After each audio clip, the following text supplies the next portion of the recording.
Statistics, those are very useful. Yeah. Dylan, I hope this was a general time, not from the adult part of the No, no, no, no.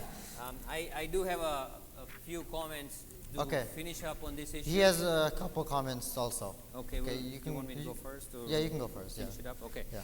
Um, this is a very important issue in terms of how we survive in America. And I want to go through what we captured first and then add a couple comments.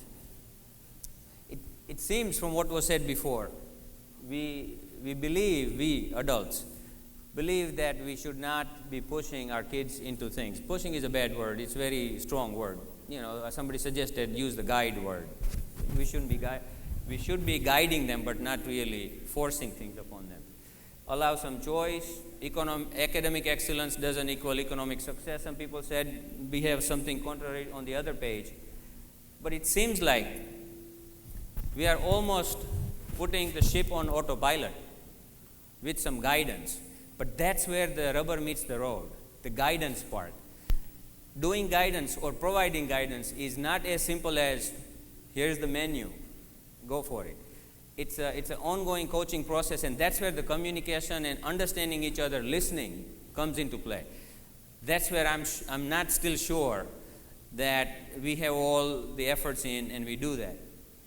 However, the question was, how else can you get the leadership? I mean, how else can you achieve the economic excellence and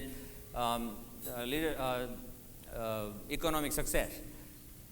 Somebody suggested participate in political action committees, volunteerism. This is a way to get yourself out, which will help you as a tool for economic success or excellence in your career. So that was one of the things we came up with.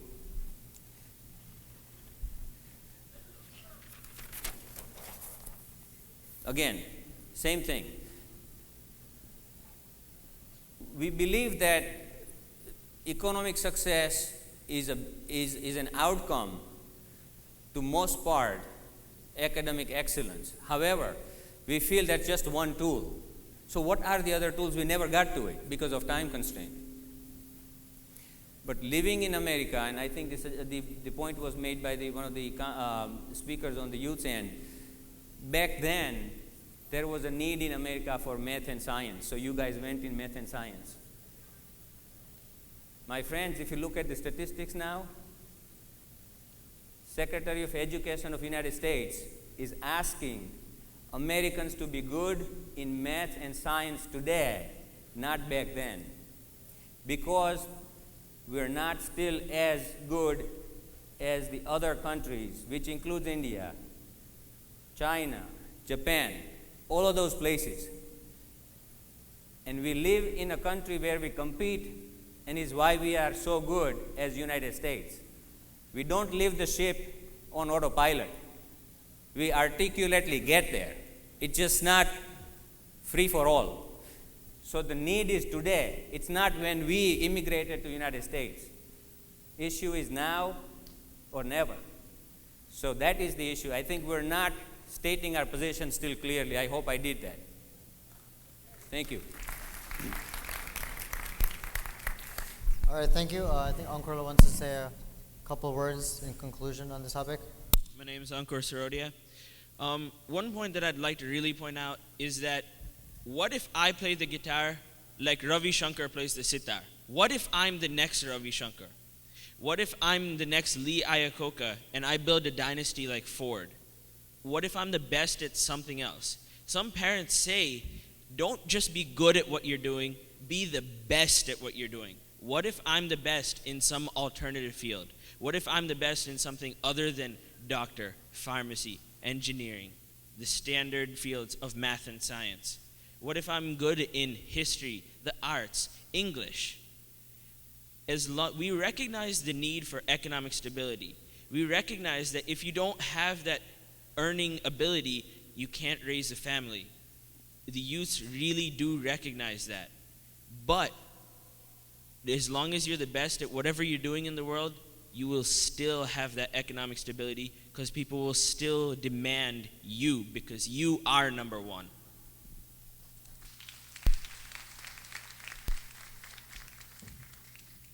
I just have 2 points to rebut also. One of the things that was said by the adults was that there's more of a need for math and science now than there was before. And although there is a need for math and science now, I think that there was more of a need before. In the late 60s and the early 70s, the State Department started accepting more Indians because they wanted more math science people. That's how everyone started coming around that time. And now, even though most things are math science related, we, the kids, the youth, have something that our parents didn't. We have control over the English language. We can talk just as well as Americans do in English. We can write just as well as Americans do. And this gives us an ability to branch off in other fields. And even though our parents think fields like pharmacy or medicine or maybe even computers are stable, if what we really want to do is go off and be a lawyer, or if we want to go off and be in something else that doesn't have to do with math and science, then they should let us, because that's what we really want to do. And I think the poll reinforced that idea. And one other point I wanted to make was I wanted to ask the adults a question about their own education. How many of you got straight A's in India? I see like 3 or 4 hands over there, but that's about it.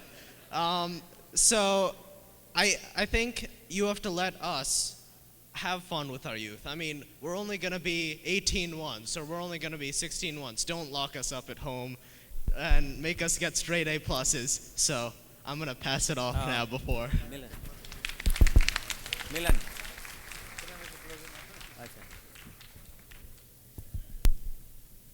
I think it was a very interesting point as to we have a difference of expectations on our children than who we are. Not that many hands were raised about straight A, but you want your children to be straight A. Now, there's something a little bit interesting about that also, that do we have different kinds of expectations for our daughters versus our sons? So we took a poll. Here we go. So we asked adults. But first we asked the children actually. Okay, do you agree that there are difference of expectations in terms of your careers versus your, say, brother's career and stuff? So here was a question posed specifically to girls. So we asked them whether the expectations of yours was different. And here is what they said. Disagree, about 44%. 44% thought that, they were the same expectations. Whatever my brother wanted to be, the same thing for me too. About 34% of the girls thought that they would somewhat agree that there is some different standards. My brother has to go to medicine, but maybe I shouldn't. And about 22% of the girls thought that they would strongly agree that yes, there is a difference of standard. So about 56% of the girls felt that there is some difference of standard. I just like to ask the moderators, do you think it's true, and what's your opinion about it? Do you think that there's a difference in expectations on parts of parents on their daughters versus the sons about their career choices? Or any of them, welcome to respond. I'll let one of them respond. Do you think there's do any of you want to respond to this question? Do you think there's any difference on the expectations of parents on kids girls versus boys?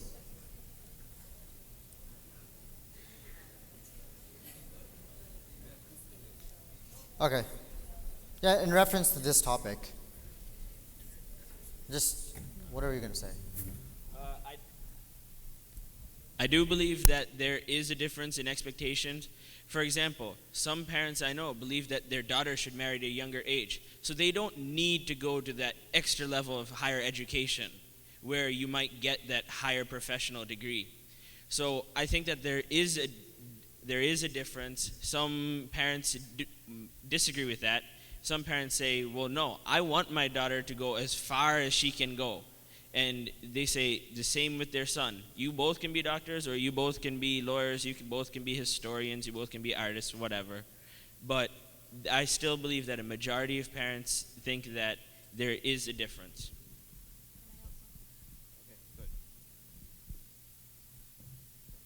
Okay. I think that there is, again, this isn't my opinion, totally like my own opinion, but I think there is a little bit of a difference when we choose the fields between a girl and a boy. Quite often, we want our daughters to go into a field where there's going to be a little bit more versatility with hours that they work, because when they are raising their family, it would be nice if they would be able to spend more time with their children and things like that. So I think when we're making career choices for our daughters, we do keep that in mind at times and try to direct them in a career that isn't quite as demanding as compared to certain other careers where they could be making pretty good money, but at the same time we'll have that versatility. I just have a little thing to say about what one of my aunties once told me. I guess this is just the clearest example I have of the gender difference. She said, actually she said this to my sister. She said, you can go into other fields because you're not going to be the primary breadwinner. I don't know why. I don't exactly agree with it, but she said you could be a teacher if you wanted. She said you could be, whatever else you want because your husband is going to be making, he should be making a lot of money, so you can do whatever you want. So I think that's another thing that's the gender difference. That's part of the gender difference. A very good point. Did Kalpen, did you want to say something, or should I move on to the next topic? I'll just move on to the next topic. We're nearing an end. The third bullet point is: does academic success have to lead to economic success, or is there a way of leading academic success to any other type of success that is happiness with just economic stability, and that is with or without taking risks? One second. Who would you guys like to speak first, or you guys? I've been guessing. Okay. Then.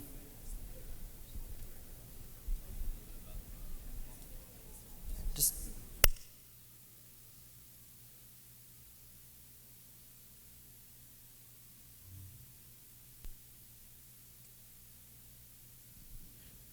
Okay. I don't think that academic success always translates to economic success. For example, I know this one girl at Penn State where I go to college. She's the most brilliant engineer I've ever met in my entire life. She has a 4.0. I don't think she's gotten less than 100% on any exam. And if any of you are engineers, you know that just doesn't happen all that often. And you know what? She does not get anywhere past the interview stage to get a job. No company hires her because she has zero interpersonal. She has zero personality. She's very shy. She does not work well with others. She has very poor communication skills. There are other parts to being a complete person than just straight A's. Straight A's won't always get you that good job. Straight A's will get you the interview, but it won't get you the job. How you respond in the interview, how you do well in other aspects which have made your character, that will help you in determining where you end up.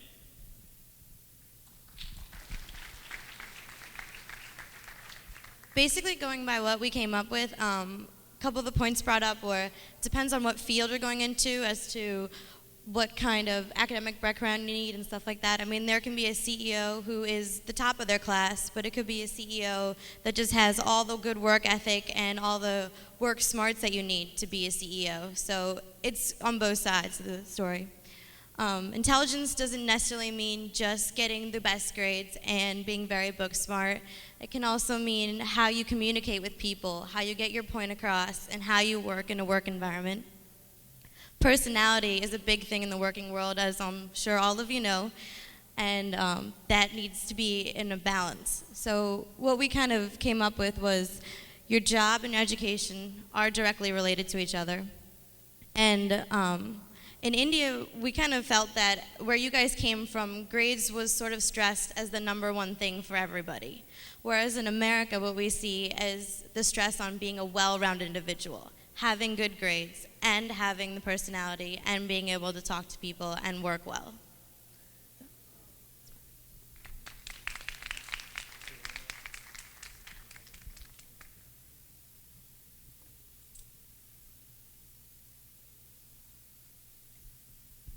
Just going back to it.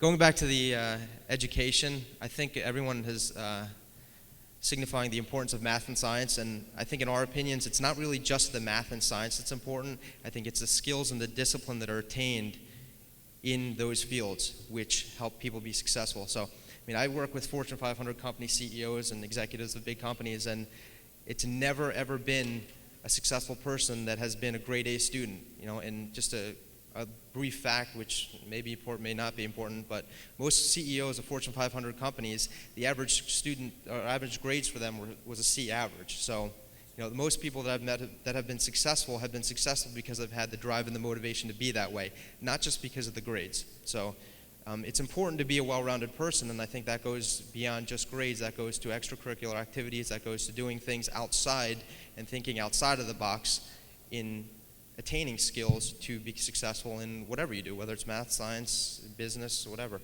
And I graduated as a mechanical engineer, and you know, I run my own business on Wall Street. It has nothing to do with, you know, the grades that I attained or, you know, the success I had academically.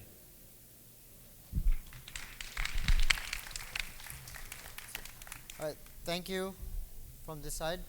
Now, what do the adults have to say on this? Again, my name is Amit Vijapura. I think we all agree with kids what they're saying, and somehow kids also needs to understand that we all are Kadwa Patel. What that means is that we all are farmers, but we are all here and none of us are doing farming, and we all came out of the box. So we all are open-minded enough to understand that getting out of the box gives you the best success. But what we're asking our kids when they're young, when they're still in high school, is try to push them to the maximum limit so they can get a good grade. Once they are out of the high school, we're willing to compromise, we're willing to give them choices on which direction they want to go. Because we know that we are working very hard in this country with only one mission, that we want our children to be successful. Yes, we all want a good life ourselves also, but I can speak for everybody sitting in the audiences that we have compromised a lot of things in our life and let go a lot of things so our kids, our next generation can have a good life. And that's what we are asking for from the kids, that while you're in the school, you try to get the best grade, and once you are mature enough to decide your own career, we're going to support you all the way. If you want to be a musician, you want to be a dancer, yes. But you need the basic education, which is going up to the high school, and agree. None of us, or very few of us, has gone as far as you are going, which is getting straight A's, getting a highest score in SAT. During our time, we didn't have that facility back home. So what we did, we learned whatever we can learn. We came to this country. Some of us learned the business. Some of us own the Dunkin' Donuts, Subways. Few of us are doctors, fine. But being a doctor also was not enough this in country. We had to learn a lot of new skills to survive in this country. But now our parents or your parents think that yes, if you have a good education, if you are a physician, if you are an engineer, you are guaranteed a job. You're guaranteed a success. So that is a small desire we all have. I mean, if you ask a survey, you're all going to hear that everybody wants their children to be a doctor. But not necessarily that they all know the reality that not all the kids are equipped to be a doctor. So they're all willing to take their chances and push you hard, but at the same time allow you to make your choices. And I think the fact that not all of us are straight A's, and yet we are successful in the capitalistic definition of America, that sort of speaks in the whole well-rounded discussion we're talking about that we all should be, because we all found our little niche and excelled and achieved that American dream, so-called, and got into the 1% of the Americans in the household income. So the reason why we are there is because we did other things other than just straight A's and other than math and science. Math and science was one of the tools we talked about. So that kind of speaks for itself. Thank you. All right, thank you very much for both sides. We're not done yet, but I'd like to ask if there are any this whole forum has been a place of discussing from one side to the other. Now, are there any requests from each side that they don't feel their parents aren't entertaining, that they think their parents should somehow change or give them an opportunity to do? And anything like that?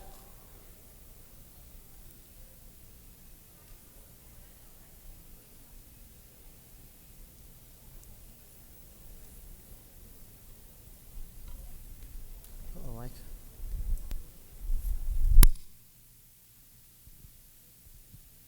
Basically, we just wanted to say that it's a general consensus among the youth, so we appreciate everything our parents have done for us ever since we were born. I mean, you guys have sacrificed so much and set such a good example for us, and I'm sure everybody's really happy with the way their children have turned out. So just give everybody. One big thing that we brought up was communication. I mean, it's a two-way street. We need to be talking to you, and you need to be talking to us. If that's not there, we can't get anything done. So just listen to us, and we'll try to listen to you. I mean, I know it's tough sometimes because we can just sit there and yell at each other for hours and hours and not get anything done. But hopefully by just talking to each other more often and keeping in touch and stuff, we'll be able to get somewhere.